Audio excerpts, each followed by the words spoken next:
In my recent studies, I've been coming across a certain ornament quite a bit. Adding this ornament is a quick way to make your melodies sound more playful and lighthearted. It's a short trill originally from the Baroque period called a mordent. In this video, we'll go through a couple examples from modern Japanese music and see how they use mordents to introduce a sense of play, levity, and vitality. A mordent is a one-note trill to a note's nearest upper neighbor in the scale. So a mordent starting on C in C major would go C, D, C, where the first two notes are quick and the third one is sustained. So that would sound like this. Although the actual speed of the trill is up to the performer. Instead of a long squiggly line like a proper extended trill, it's notated with a short squiggly line just above the note to which it applies. The name mordent originally comes from the Latin mordere, which means to bite. So it's like a playful little nip, if you will. The song in which I first heard mordents as a kid was probably the Kokiri Forest theme from Legend of Zelda: Ocarina of Time. This iconic theme first uses the ornament in the A section melody, which is taken by piccolo and marimba.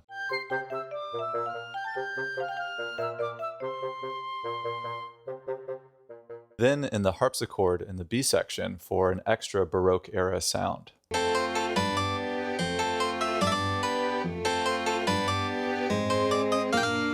Now, this short trill ornament has a slightly different effect when not placed on a strong beat. For example, in the interlude, we see short trills passed across several instruments in quick succession.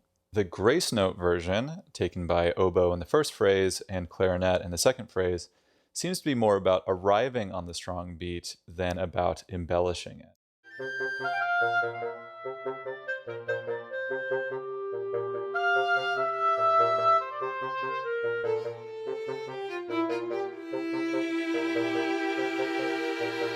So if we were to slow this down and really emphasize the downbeats, it would be like ba-da-da, ba-da-ba, ba-da-da.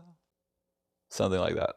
The mordent is such an integral part of the Kokiri sound that when we hear that theme expressively stated in the oboe in a Breath of the Wild cutscene with the Deku tree, it's again including that mordent.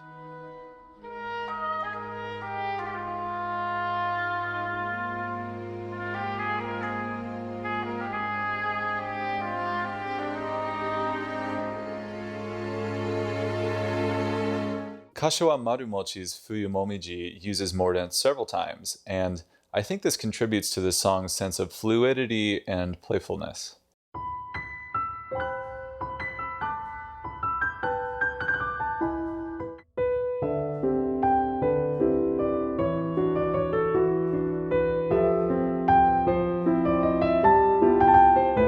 I used mordents quite a bit in writing my song, Akigami. I didn't know it at the time, but this probably helped me toward my goal in writing a theme for a town like Kokiri Forest, but more autumnal, cozy, and low-key. Perhaps a bit more like Ordon Village from Twilight Princess.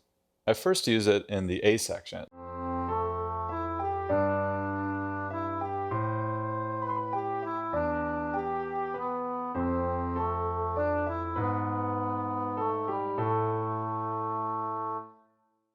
Later in Akigami, I show a couple less standard uses of short trills. For example, you can start one before a strong beat like we saw in the Kokiri Forest theme. We see it in the piano accompaniment here, and because of the rhythmic placement, I have to notate it with grace notes instead of that convenient mordent shorthand.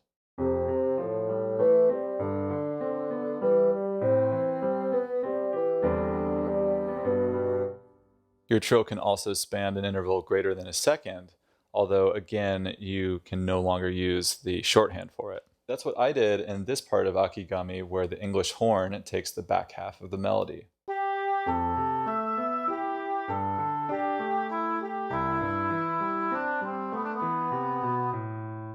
Now, interestingly, I may have been unwittingly referencing Majora's theme from Majora's Mask, in which the English horn also makes use of this mordent variant. Here it's used to give kind of a playful but ominous feeling that is quite appropriate for a possessed skull kid.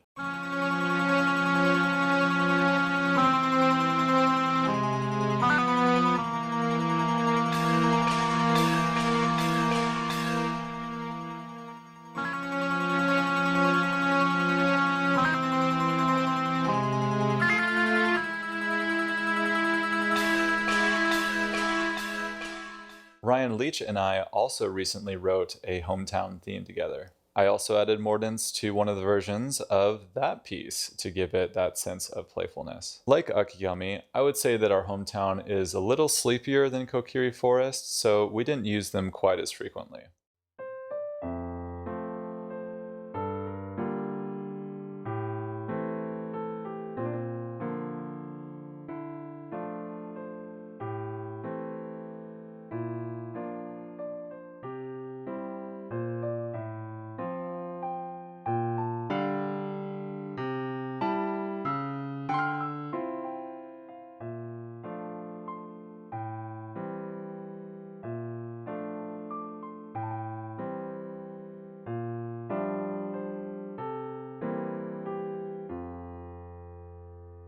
We actually wrote this song as an example piece for a new video course that Ryan and I made together, and it's called The Legend of Otoe, Composing Music for Anime and JRPGs. In the course, we go on an adventure through the compositional principles of Japanese music by joining our hero Otoe on a journey of her own. The first part of the course is out now on Master the Score. There, you'll learn about how we wrote this theme for Otoe's hometown and arranged it for a string quartet. If that sounds fun to you, please check the link in the description. I've had a blast working with Ryan on this and am really excited to level up as a music educator with a larger scale project. I look forward to seeing some of you in the course. So to recap, mordents are a fun ornament to add to your piece if you want to give it a sense of levity and flow.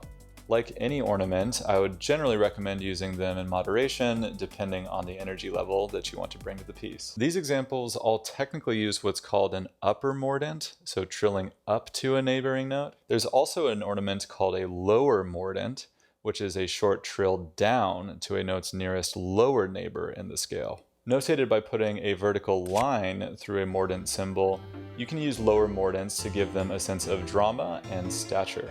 That's all for now, but until next time, じゃあね.